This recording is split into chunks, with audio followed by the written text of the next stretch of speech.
Hi, everyone, and welcome to the Aquaponics Adventure Scientist Online program. I'm Lexi Bolger, a master's student at the University of Florida Agricultural Education Communication Department, and I'll be your host today. Today, we're at Florida A&M University with Dr. Bolques and Dr. Betiku, and they're going to go ahead and introduce themselves. We're going to start off with Dr. Bolques. Thank you. As she said, my name is Alex Bolges. I am a crop extension specialist with the Florida A&M Extension Program. I'm also director of the FAMU Research and Extension Center in Quincy, where my hydroponic and aquaponic operations are located. A little bit about me and the center.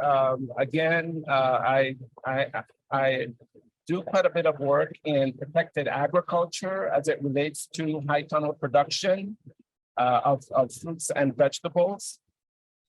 I also work with other research scientists at the FAMU Center as we are investigating different types of topics as it relates to strawberries, lettuce, tomatoes, and peppers. I will pass it on now to Dr. Betiku. Hi, everyone. My name is Dr. Betiku. I'm an assistant professor here at Florida A&M. I am an aquaculture expert. I work with all different fishes, be it marine, freshwater fishes.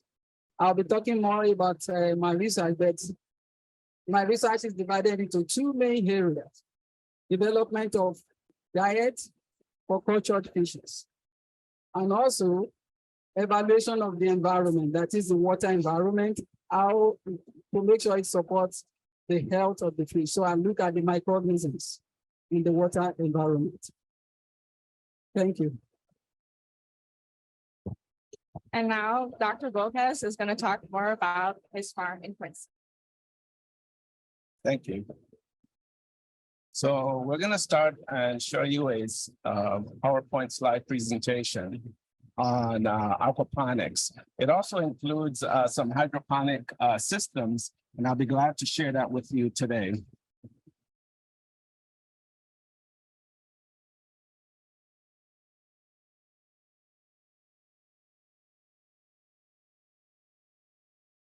So you have met Dr. Betiku, and you can see her there with a couple of her students. I'm here next to the ladder. And right there, you can see there is a 400-gallon tank, fish tank, where we have our koi fish for our aquaponics system. I'd like to say that we're using koi rather than other edible fish, in that we're really only interested in getting the outflow or the fish waste for the purpose of producing nitrates in these aquaponic systems. So my system is a fairly simple system. It's a smaller tank. It's a 125-gallon tank. It has a settler for the particulates from the fish waste to settle down, and you're able to flush them away.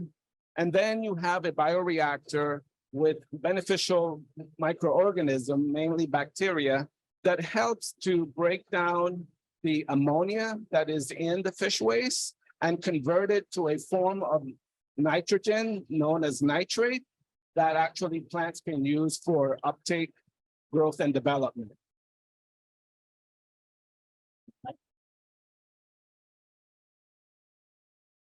But before we get into the aquaponics, let's talk a little bit about hydroponics. Hydroponics is really the use of water to grow plants, especially edible plants. The images that you're seeing here are images of a Dutch bucket. So aquaponic doesn't really mean that it has to always be in a 100% water environment, but you can have other substrate like this clay pebble that is used to grow, and we have grown tomatoes, peppers, cucumbers, pak choy, and other crops in this fairly simple system. Next, please. A close-up of the clay pebbles. Not sure if you can see, but they have little pores that actually can absorb water. And the water that comes or sprayed through the emitters is water that has nutrients, meaning nitrogen, phosphorus, potassium, and microelements. And these nutrients are present in the media, in the clay pebbles, and the plant roots are able to take them up for their growth and development.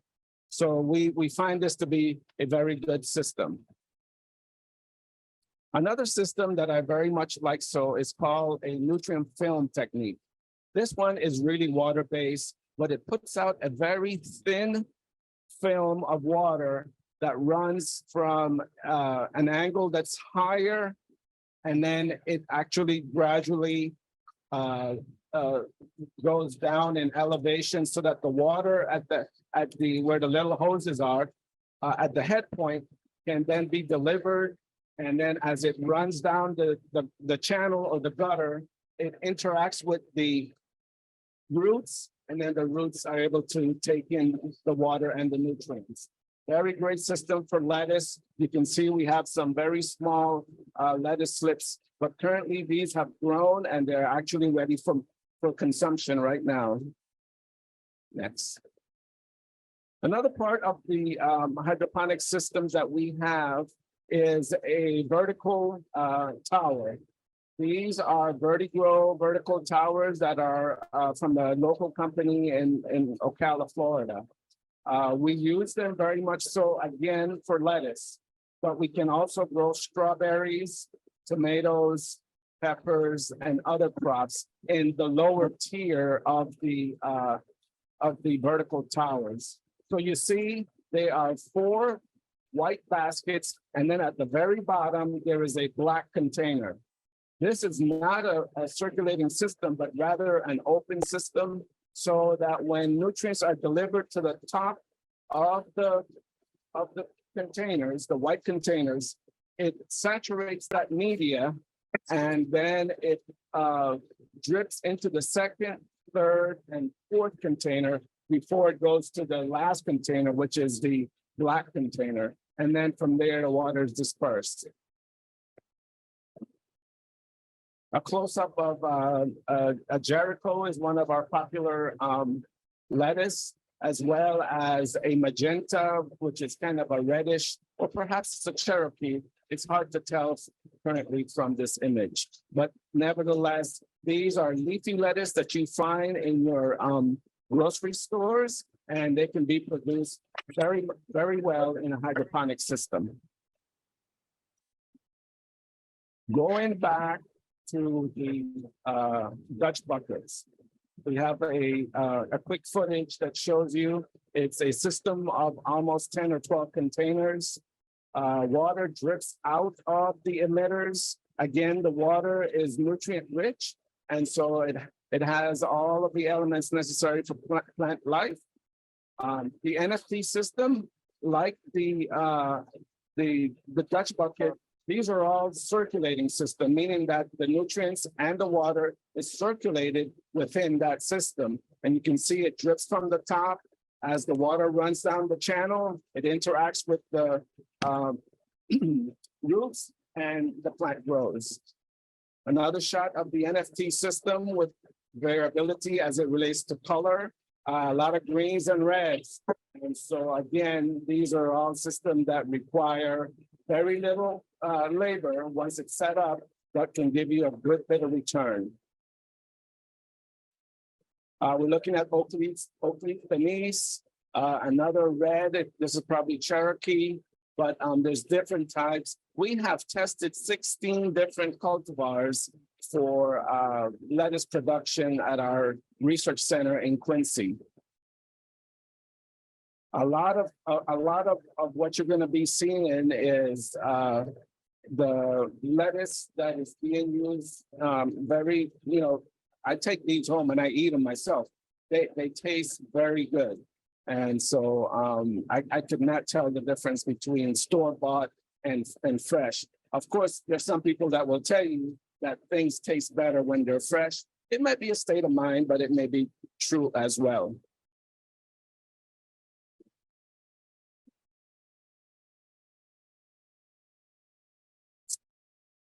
Lastly, we're going to look at our small aquaponics system. I was mentioning this earlier.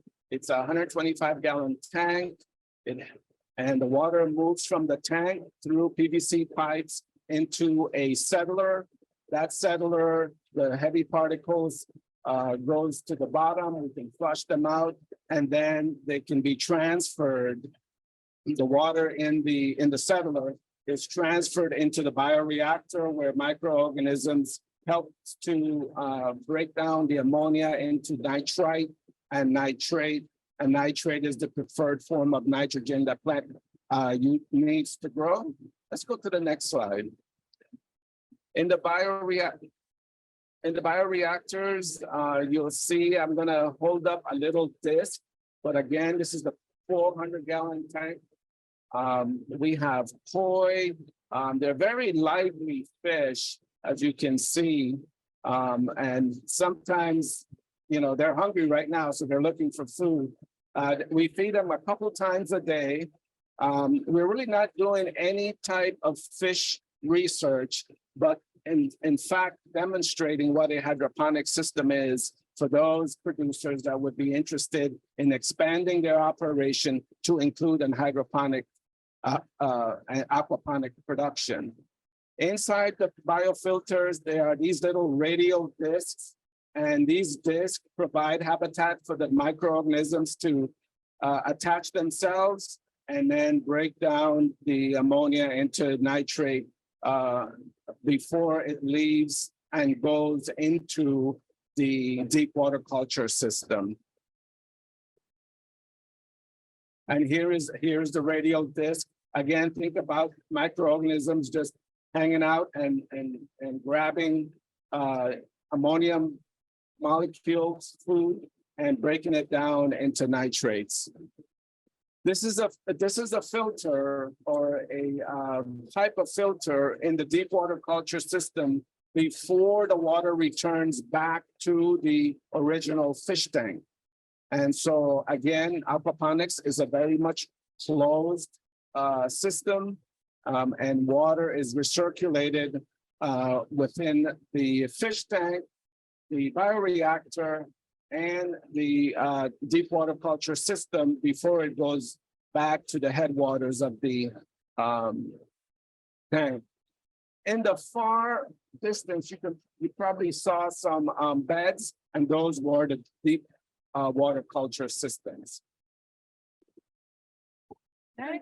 Thank you for that wonderful presentation, Dr. Bolques. And now we're going to take some questions from the audience, which Caroline will field.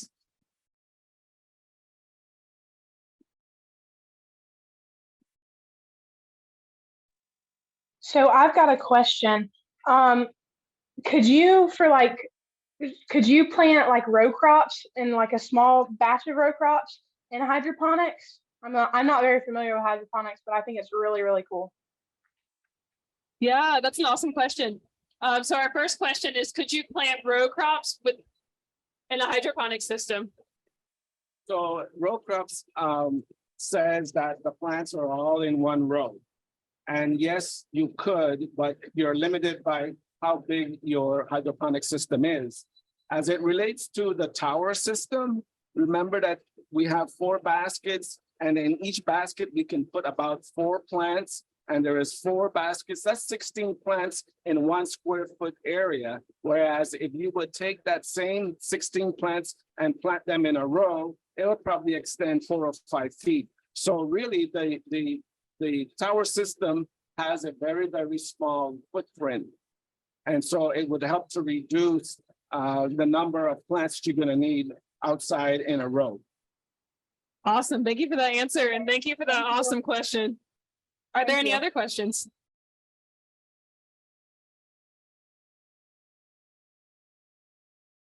I have a question. If someone wants to do the job that you do, what advice would you have for a high school student? Well, my first interaction with the things that I'm doing as it relates to agriculture is having my first garden. There is so much that you can learn by looking at plant growth, understanding reproduction, at least on the very basic level, and why we have a fruit from a plant. And so I would encourage anyone that is interested in the sciences as it relates to plants or agriculture is to start your own garden and start exploring for yourself. That's great advice. Ooh, we have some more questions in the chat. Sophia wants to know, what food do you feed the fish in order to make sure the nutrients yielded in their feces are uncontaminated? So currently, that is a concern that is being studied. And I know that, our government and USDA is very interested in that. And possibly Dr. Betiku will have a better answer for that question than I do. All right, Sophia, hold that question. But that's good to know that that's being studied and people are on the case. Are there any other questions before we move on to our next segment? David wants to know, are certain veggies better to grow with fish? Actually, it would have to do with the deep water culture system that you have. So some plants don't like to be in water all the time. And there's other plants that don't mind being in water for a short period of time. So if you have a plant that don't like wet feet, and if you are a plant person, you know what I mean, but basically it means that they don't like to be wet 100% of the time, or else they're not going to grow properly and you're not going to get rewarded with produce. So, but the ones that we tried, and there's probably a bigger list than the one I'm going to share with you, is basically lettuce, cucumbers, peppers, tomatoes, strawberries. Those for sure, I can tell you, they can work very well in a hydroponic system. Awesome. So David, I hope you're taking notes. Oh, and then Musique wants to know, does the hydroponic system have to be a certain temperature for the plants to grow? Definitely. So it's just like a plant outside. Actually, in Quincy, where we have our aquaponics system, it's under a high tunnel. And yes, we can roll it down and button it down for low temperatures. But sometimes temperatures get very, very low. This past December, we had 14 and 16 degree cold temperatures, and we lost a lot of things. And so some of our plants did not do well. However, because it is a protected system as it relates to shade over the tanks, we didn't have frost formation in the tanks. And so for North Florida, I would recommend aquaponics, because if you have it shaded or enclosed away from the open elements, then your fish will be able to survive a lot better than if it was open with no protection. Awesome. I think we have time for, oh, wow, people are getting their questions in. All right, we'll ask 2 more questions and then move on to our next segment. Mo also wants to know, if a fish gets sick, does it affect the plants? I think, unfortunately, the only way it's going to affect the plants if many of the fish dies, and then there is no way for the waste to be converted into nitrates, and so the plants will suffer. But if it's just one fish or a dozen fish, it shouldn't really matter. If you have a major fish kill, you have a problem, because now you don't have a source of ammonia, which is what is in your fish waste, and there's nothing to convert to nitrates. Good to know. All right, David wants to know. Oh, wait. Okay, we'll take Amelia's question, David's, and then no more questions in our next segment. And then we'll have another question run. I promise everyone. Okay, Amelia wants to know, what precautions are there for hard freezes? Would you cover plants and run filter all night? So it is a good idea to cover your plants during a low temperature event of 32 degrees or lower. And so some of the things that you can do is that you can get frost blanket, which is a a material that is used and that is sold for protecting plants. You can use plastic. You've seen people go outside and throw a bed sheet over certain plants and roses that they want to save from frost. So yes, there's certain things you can do. Some work better than others, but for us at the farm, what we do is we grow in high tunnels, and then we would either put Okay, I'm going to cloth over the tunnel it's to help crystal@gmail.com, right? cross formation over the plants, and that usually works very well. Fantastic. And this is our last question before we get to our next segment, and then we'll have another question session. David wants to know, are any farmers doing aquaponics commercially in Florida? And if so, what are they growing? Oh, yes. Aquaponics in Florida has been used more so than you think. You will I will have to say that in my area, we have a few farmers, but really down south, there's quite a bit of aquaponics systems. And the company, not to be plugging the company, Vertigrow, which is a Florida company, they're helping to have more of these aquaponic systems throughout the state. They can be hobby systems, but they can also be commercial systems. You can use them to make money. And so think about it. I'll be glad to share any more information with the students at the end of the program or some other time. This is awesome. Thank you for sharing your wisdom with the students, and students, thank you for being so engaged. We'll move on to our next segment.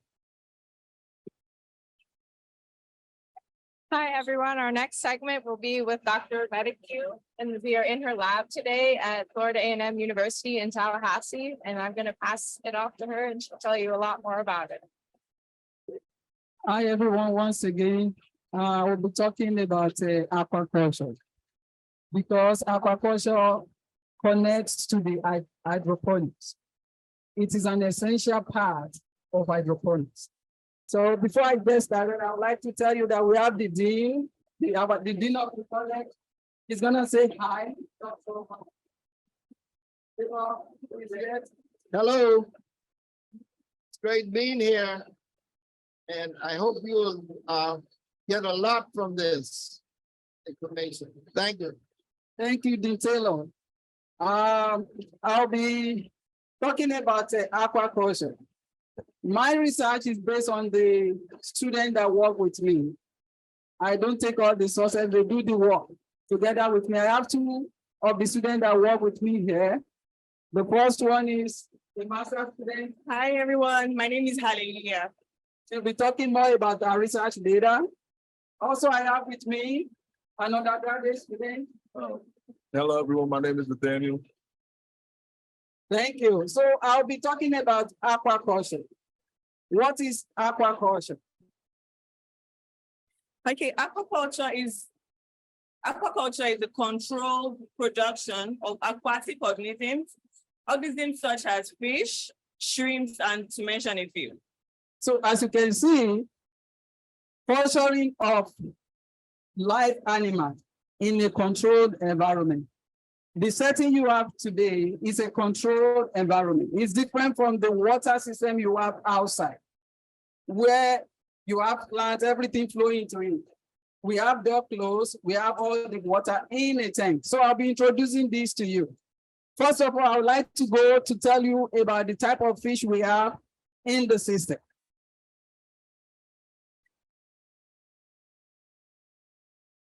We have goldfish, as you can see, is part of the living fish that we have in the system. Another type is you may not be able to see. We have to bring them out because they like the deep water part. You can see that's a sunfish, bluegill. I'll show you another type of fish that we have in the system that you can grow in a controlled environment.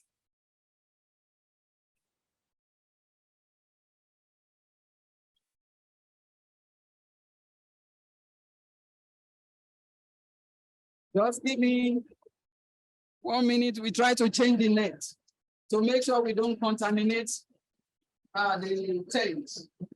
Because that is one of the things with aquaculture. You have to make sure you do it right.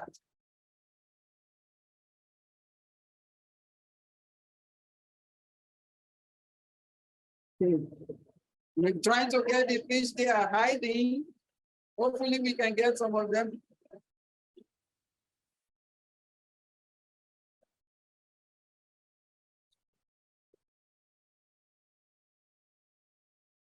Oops. Oh, good. Okay, you can see they are hiding. This is tilapia. So we have them. Most of aquaponics, they usually start with tilapia because they are omnivore. Fish that feed on zooplankton in the water. So I'll be introducing the system to you. We go inside. As you can see, you've seen in the tank, the fishes, the different types. Also, we have the filtration system. We have the mechanical filtration system and we have the biological filtration system. So I will start with the fish, how this works in aquaculture. The fish, because they're in a controlled environment, we need to feed them, right? Do you agree that we need to feed the fish? Yes, because if we don't feed them, what is gonna happen? They're gonna die. And as Dr. Bolger said, whatever the fish releases in terms of the waste, that's what the plant is going to take up.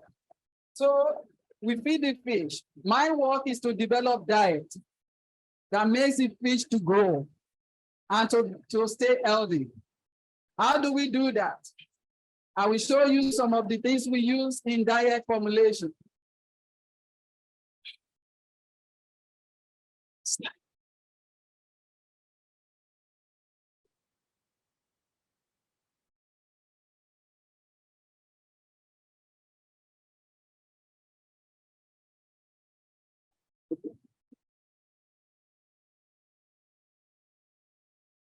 So you can see the fishes that I've just shown you. So you see, this is a fish diet. We have the one we prepared. You can see these are part of the farmer that have worked with some work on rainbow trout. Rainbow trout cannot survive there because it's a cold water fish.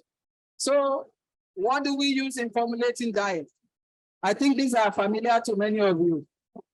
Corn, you know wheat, you know rice. These are things we use together, we combine it and make sure we put them in appropriate proportion. Making sure that we meet the requirement of the animal to be able to stay healthy. If the animal is not healthy, there's no way we'll be able to produce the product. If I can ask you, what are the products that you think is gonna be coming out from this system? Filet fish, I know many people like that, right? Salmon, the names. What we get from it, we get protein, fish food. So we use these feed ingredients to be able to produce feed. These are examples of diet that we have been able. This is the one Hallelujah is working on a research project. This is a commercial one. What happened is that the sizes depend on the age of the fish. A small fish will eat a small size of fish because they are just growing. And the protein content is going to be higher compared to the one that is grown up. So how do we make diets? This is when Adelia was making this one using hammer mill and other instruments to make it. As you can see, this is the product. After doing this, we store it in a safe place. What do I mean by safe place? We have to keep it from contamination. If the feed is contaminated and we feed it to the fish in the tank, then something is going to happen. they may all die. So we make sure they are kept in a safe place. We keep them from sunlight. We keep them in the refrigerator. So, and that's what we do. So this is the system I'll be explaining to you. The fish, giving them the feed. So as we feed them, what happens? Something is going to come out on them. High quality protein diet is fed to the fish. The fish is going to release waste, solid waste, and we have nitrogen. Nitrogen will be released and converted to ammonia. One of the things is that the water system will be affected as a result of this waste. And that is why we have this system that I'm going to walk down a day and talk to you a bit about.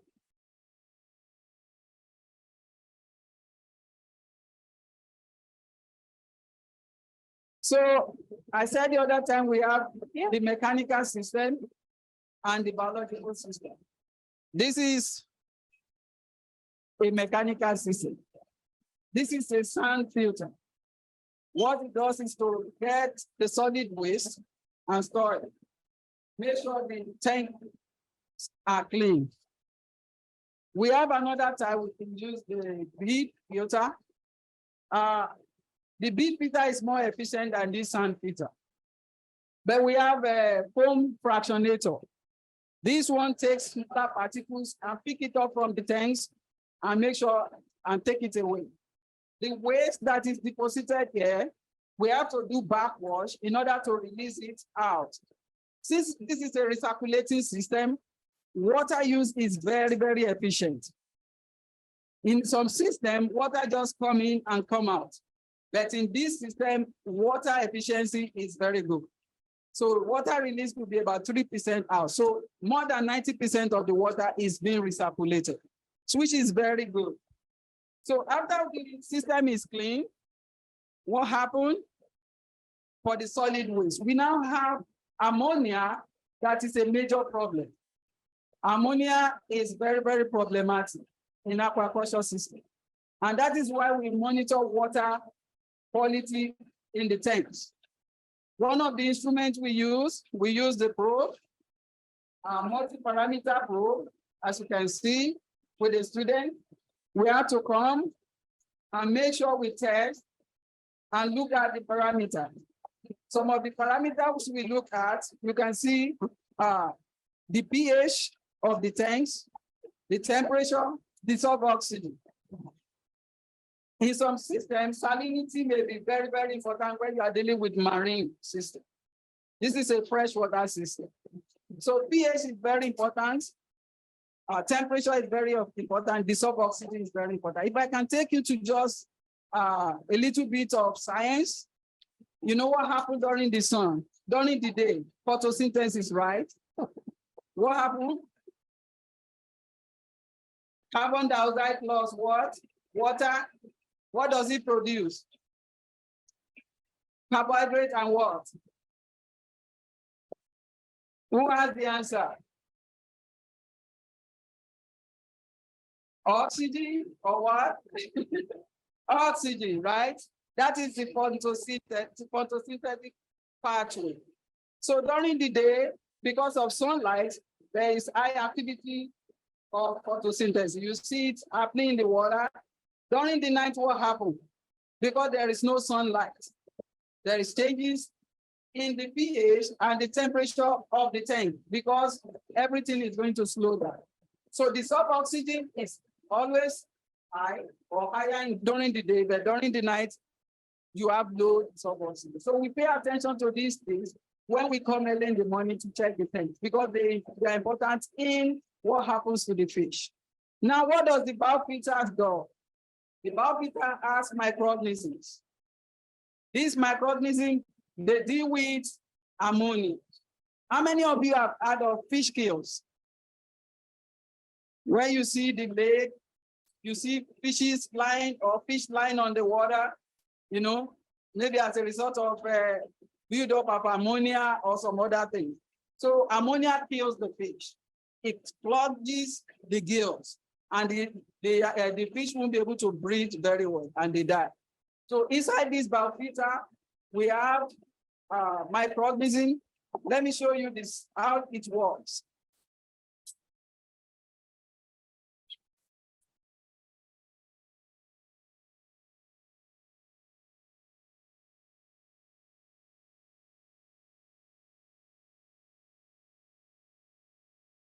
So this is the system. We have the fish with ammonia. There are two nitrification steps. The first one converts ammonia to nitrite. As you can see, then the second nitrification system converts it to nitrate. Nitrate is what the plant is going to take up and use it to grow. But one of the things is that two things are poisonous, toxic to the fish. Nitrites causes brown blood. They kill the fish. Ammonia is going to kill the fish also. So that is why we have this bacteria in that black tank. The black tank has been inoculated with those bacteria. What they do is to make sure they clean up and convert the ammonia to nitrate so that the fish can live healthy. Somebody was talking about some pathogens.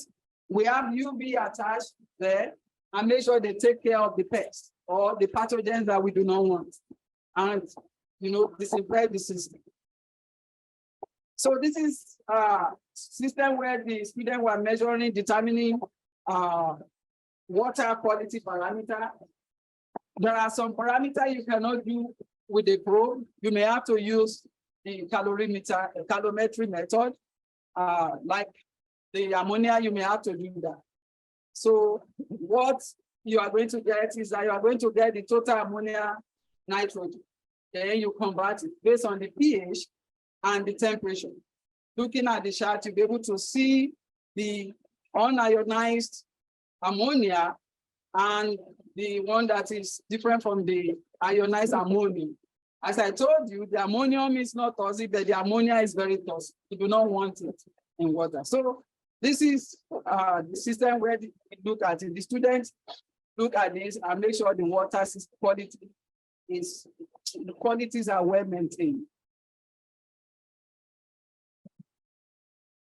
So these are the parameters we look at.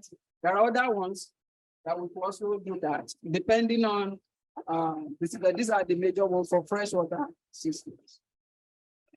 So if I may talk about this system now, you've seen the aquaculture system, an aquaculture system. I know at the beginning, I don't know what comes to your mind about fish. But do you see that aquaculture is more than just fish? There are things that goes into it. I would like to introduce you to career opportunities in aquaculture. First of all, I will allow the student to talk about what they are doing. Then I will say more about it. Hi, everyone. Like my professor mentioned earlier, I'm a graduate student, and my research mainly is on working on alternative diets for Florida pompano and red drum. That's what I've been working on.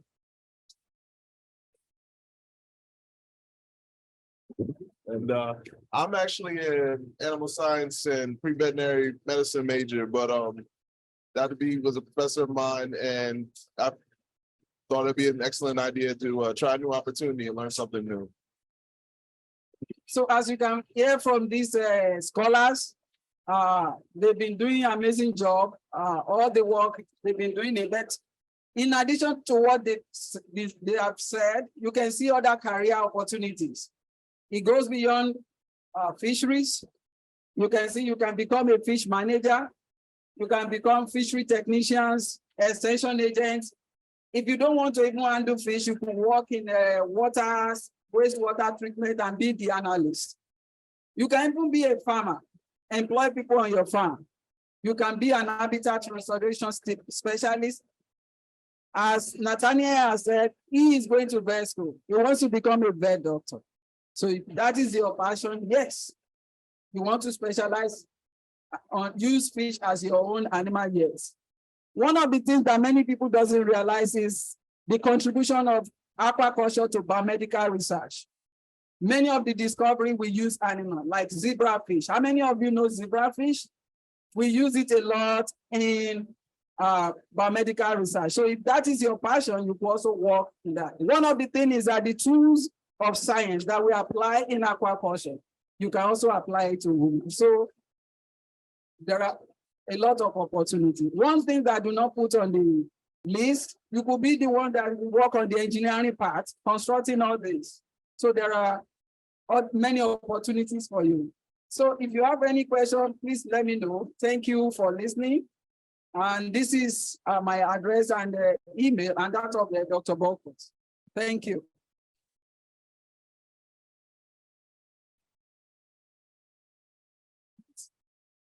Hi, so now we're going to take some questions from the audience and Caroline will field them for. We had lots of questions come in, so people were very interested. The first question comes from Amelia. She wants to know, is the solid waste that is removed able to be added to compost? Yes. If you remove it, you can add it to compost because it's rich. You can, some people take it and use it to grow plants. So you can add it directly as compost because it's rich. Yes. Fantastic. David wants to know, could you add a third step and have freshwater mussels or something filter the water and get vegetables, fish, and mussels? Also, could you capture the nitrogen out of the water and sell it as liquid fertilizer? Oh, you are thinking real science. As we do carbon capturing, right? That's a good area. Presently, I don't think we are capturing the nitrogen. Yet I've not really heard about that, but that is another area in terms of capturing nitrogen from the aquaculture system. But one of the things we know is that this nitrogen is generated from protein diet. We know nitrogen gas could be released as a result of this process, nitrification process, but this nitrogen we are talking is the one from the protein that has to be converted to nitrate. So mussel is a good one, and people are using it in aquaculture. Only I don't have it in this system. Some people culture that. Yeah, they could do the filtration. Good to know. All right, and then Music wants to know, are the fish being farmed more likely or less likely to be prone to disease compared to fish who are not in the farm? So are the fish more likely to be diseased if they're part of your farm versus fish not in your farm? Oh, okay. So the fish, the farm-raised fish, to be honest, they are safer because it's a controlled environment. As I told you, there's a UV. What we practice biosafety. What does that mean? You can see the net you use for one tank, you don't use it for another. In an open environment, contaminant could be released from people living around, could be released from agricultural waste like herbicides and many things. But in this place, you are guaranteed of what you give to the fish is what is going to eat. So in terms of diseases, yes, we could have it, but it's a controlled environment. You will be, if a fish is sick, you are going to see it from the behavior. So yes, we could have the disease, but this is a controlled environment that you can guarantee the safety of the fish that you eat. Short fish, yes. Good to know. Tucker wants to know, so could you raise the fish like this on a commercial scale for meat as well? Yes, correct. That's why we have farmers. We have a lot of farmers in Florida. Many of them work with us. There's one in Pearson, Gino Evers Farm. So they work on sturgeon. I don't know how many of you know sturgeon farm. Sturgeon is an endangered species. They are not really available in the environment because people like to eat them. So this farm, they raise sturgeon. I don't know if you know caviar. So they produce caviar, they produce meat. Yes, you can do it. It's a profession that I encourage you to take up. Yes. Fantastic. Sophia wants to know, are the grains used to process the food tested for pesticides to avoid contamination? So are the grains tested for pesticides to avoid contamination? Yeah, it's a very good question because as I said, whatever we feed to the fish is what we are going to have in the product. I think the people in the plant science, or people are growing the crop, I don't want to do the testing, but we don't do it. I don't do it. I just put my faith in the system because the USDA controls all those areas, making sure that we don't have pesticide or contaminants in those food. So when I'm buying them, I buy them from companies that are registered, that are known for quality products. So that's what we do. We put faith in the government in order to be able to tell us if there's contaminants, don't buy from this. That is what we pay attention to. Fantastic. Bridget wants to know, how do you clean the tanks? Okay, that's a very good question. Yeah, that's a tough one. It's a lot of work. As you can see, at times you see the tanks, fish tank cannot be completely clean, to be honest. If they are completely clean, the fish doesn't really like it because they like the environment to be what it is. If you go to the natural water system, it's not always like pure water, right? You have all those things. So as you see this step, if you don't have any contaminant there, maybe once in a month, we come there and check. If there's nothing going on, we continue there, but we make sure we clean periodically based on needs. At times you feed this diet that doesn't produce a lot of waste. So the tank is clean. With all this system, the mechanical filtration and about filter, the system is clean. You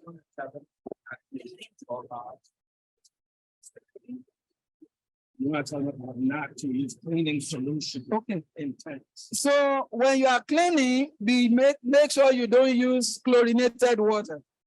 The system I have here, I depend on the public water. Public water has chlorine.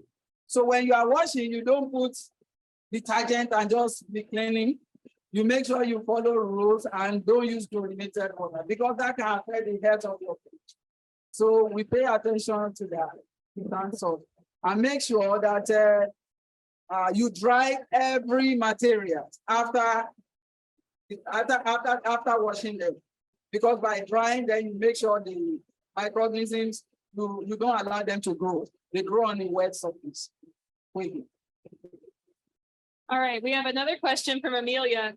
She wants to know, is there a required license needed to have a home setup? Or would it depend on the size of the setup and the use of the fish and the plants? Okay, yes, I think the Florida Department of Agriculture and Consumer Service, they produce the license. I think I'm aware of that. If you want to set up, you apply. There's a link online, you submit the application. It's pretty straightforward. And the unit is going to process the application. But if you are not doing commercial production, you just want to have a pet in the house or a fish in the house, maybe a small aquarium. I don't think you need a license to do that. So it depends on if you want to go commercial or you want to just have a small aquarium in your house. Commercial, you need a license. And some fish, they are not really indigenous species like tilapia. You have to have a license to carry it. All right, and I think we're going to give the microphone to our other expert for any final remarks or to answer any questions. Thank you. All right. Do we have a question or do I just have final remarks?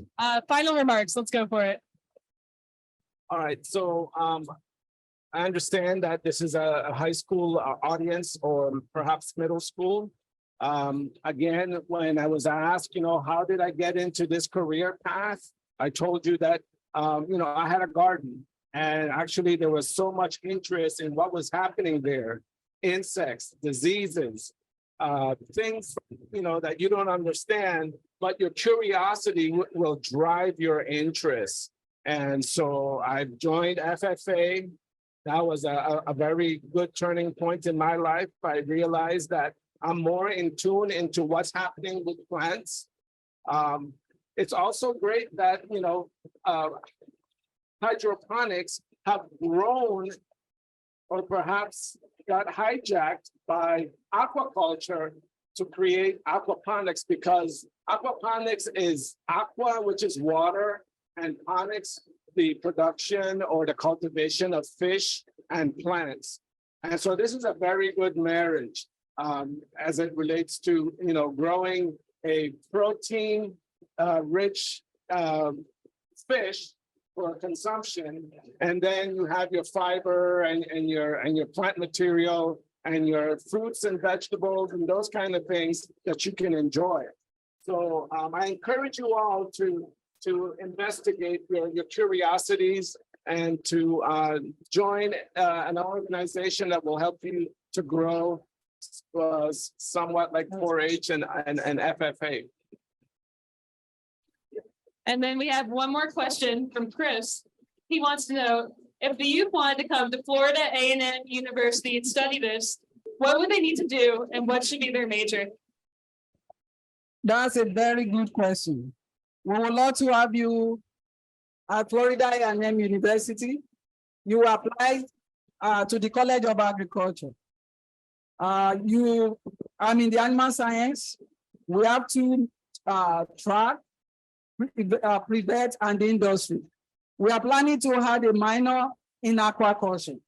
So that would be another opportunity for you to have hands-on experience with fish and still have a minor. So what you need to do, submit your application, pick the College of Agriculture, animal science if you want to do agriculture. We have other departments. We have entomology. We have so many other opportunities like soil. We have food science. We have other agribusiness. We are not just one program. So other opportunities are for you. But for this program, pick animal science. Pick the pre-vet. You'll be here and see me. I will be happy to have you in my class. Before you even submit your application, if you want to do any research opportunity in the summer, you can reach out and come to the lab also and have hands-on experience before you even apply. So we welcome you at Florida A&M University, and I wish to see you very soon. And we'll turn it over to the students. If you want to be these students, if these high schoolers watching right now want to stand where you're standing right now, what should they do? I definitely recommend hard work. A lot of the advice I have, you probably heard a million times, but definitely hard work. And hard work meaning that you don't worry yourself to death over grades, but just give your all, try your best, and whatever you want, you can achieve. Whatever career you're interested in, definitely try to find a mentor. As Dr. Bolques was saying, try to find somebody who can grow their interest in you. And also try to have fun. Definitely choose something that you're interested in. Because when you have a career that you love doing what you do, it's not even like work. It's just by having another fun day. But that's all I really. Can you talk about the scholarship? Yes, scholarships. I hear a lot of intelligent questions in the audience. So definitely, I know a lot of you can get some good scholarships. I have a scholarship with the USDA, where I will be in the summers interning at various offices across the country, going out to different fields, working with animals such as beef cattle and sheep and other livestock. So definitely try to find a scholarship to save your money for college. We love it. We love to save money. Yes. Do we have one more remark from you? Hi, everyone, once again. Okay, so Nathaniel said it all already, but I am a graduate student, right? So, and I'm working with my professor, Dr. Betiku, like I mentioned earlier. So what I'll just say to you is that hard work, like he said, you can achieve whatever you want to achieve. Just put your mind to it and then you get it done. Thank you. That is excellent advice. Before we get to our survey, Dr. Betiku, do you have anything else for us before we go? Thank you all for being for listening to Dr. Bolques and I today. We look forward to having you here at Florida A&M University. This is a family university. We love to train the next generation of scientists, of agriculturists. I want you to reach out to us. Feel free. Make sure you dream big and make sure you don't limit yourself. Don't say, I can't do it. Don't say it. there's nothing you cannot do when you set your mind to achieve it. So dream big and pursue it. Hope to see you next time. Thank you. Fantastic. So we have a survey link for you all. It's in the chat, or you can go directly to bit.ly/aquaponics adventure. I'm going to hand it back to our host, Lexi, to take us home. Thank you, everyone, for joining us for our Aquaponics Adventure Scientists Online. And thank you for Dr. Bolques and Dr. Betiku for their wonderful presentations. And I hope you guys learned a lot about the future of aquaponics and agriculture and all the careers that are related to aquaponics and beyond. Thank you. Thanks for coming on an adventure with us. Have a good rest of your day. Bye. Thank you, everyone.